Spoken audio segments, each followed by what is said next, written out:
Berita baik yang disampaikan oleh Markus. Markus 1. Inilah berita baik tentang Yesus Kristus, Anak Allah. Berita baik ini bermula seperti yang ditulis oleh Nabi Yesaya. Allah berfirman, inilah utusanku. Aku akan mengutus dia terlebih dahulu daripadamu, supaya dia menyediakan jalan bagimu. Seorang berseru di padang gurun, sediakanlah jalan bagi Tuhan, luruskanlah jalan baginya. Demikianlah Yohanes muncul di padang gurun. Dia membaptis orang dan mengisytiharkan berita daripada Allah. Bertaubatlah daripada dosa kamu dan hendaklah kamu dibaptis, supaya Allah mengampunkan dosa kamu. Kata Yohanes kepada orang ramai. Banyak sekali orang yang datang dari negeri Yudea dan kota Yerusalem untuk mendengarkan Yohanes. Mereka mengakui dosa dan Yohanes membaptis mereka di sungai Yordan. Yohanes mengenakan pakaian yang dibuat daripada bulu unta dan tali pinggangnya dibuat daripada kulit. Dia makan belalang dan madu hutan. Dia mengisytiharkan berita ini. Dia yang lebih besar daripada aku akan datang kelak. Aku tidak layak membongkok untuk mengurai tali kasutnya. Aku membaptis kamu dengan air, tetapi dia akan membaptis kamu dengan Roh Allah. Kemudian Yesus datang dari Nazaret di negeri Galilea. Lalu Yohanes membaptis dia di sungai Yordan. Sebaik sahaja Yesus keluar dari sungai itu, dia nampak langit terbuka dan Roh Allah seperti burung merpati turun ke atasnya. Lalu terdengarlah suara Allah. Engkaulah anakku yang aku kasihi. Engkau menyenangkan hatiku. Roh Allah segera memimpin Yesus ke padang gurun. Selama 40 hari Yesus di situ dan dicubai oleh iblis. Binatang liar juga ada di situ dan malaikat datang menolong dia. Setelah Yohanes dipenjarakan, Yesus pergi ke Galilea dan mengisytiharkan berita baik daripada Allah. Dia berkata, masanya sudah tiba. Tidak lama lagi Allah akan memerintah. Bertaubatlah daripada dosa kamu dan percayalah kepada berita baik ini. Sementara Yesus berjalan di tepi tasik Galilea, dia nampak dua orang nelayan, Simon dan saudaranya Andreas. Mereka sedang menjala ikan di tasik.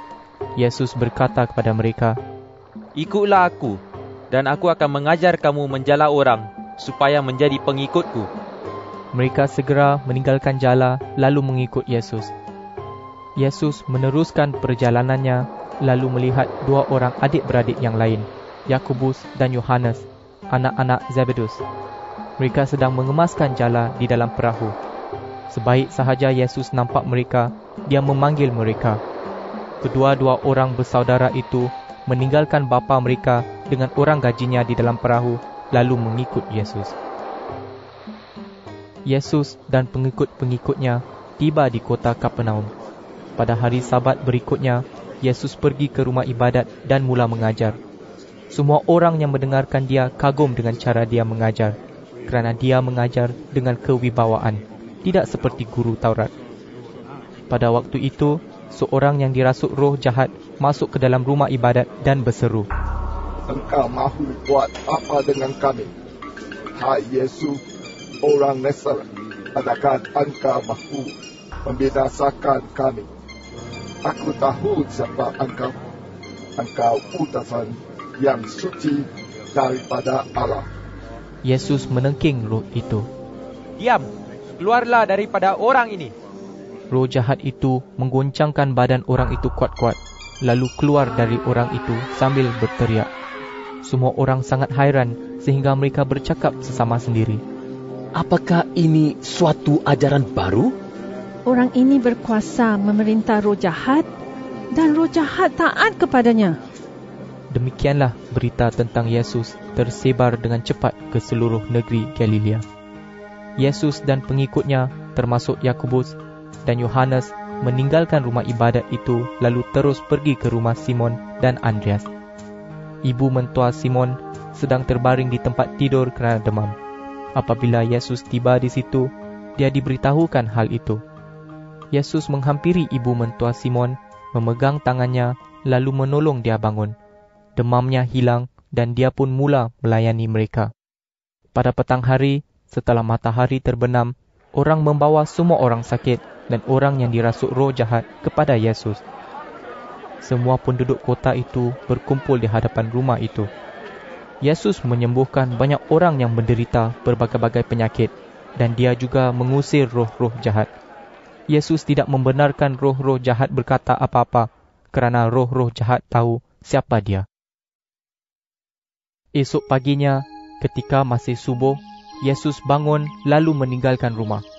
Dia pergi ke luar kota, ke suatu tempat yang sunyi untuk berdoa. Simon dan sahabat-sahabatnya pergi mencari Yesus. Apabila mereka menemui Yesus, mereka berkata, "Semua orang sedang mencari guru."